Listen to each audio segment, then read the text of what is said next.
Welcome to Count Me In, a hemophilia awareness campaign in celebration of World Hemophilia Day, which is happening on April 17.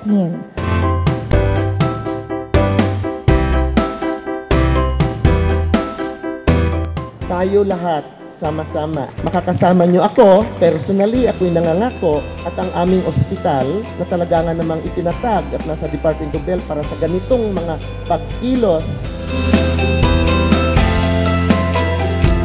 Darating po ang panahon at lahat po na inyong adikain na inyong pong makikita. So count me in.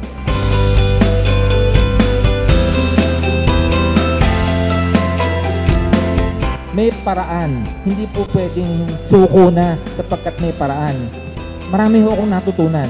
Pag hindi po natin naintindihan, paano tayo makakatulong nang sa gayon, ako po ay mapasama sa inyo, sa inyong advocacy, na magkaroon ng more attention, more support for the welfare of our hemophilia patients. Count me in. Nakita ko po na ang Diyos hindi nagpapabaya.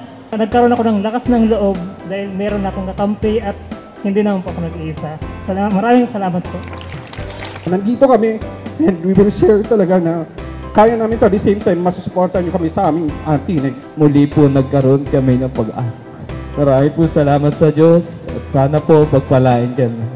We want to change the possibilities in hemophilia. We would like to change it through innovative medicines, but also by creating access to these innovative medicines so we can help more patients around the world and also here in the Philippines. You can count us in.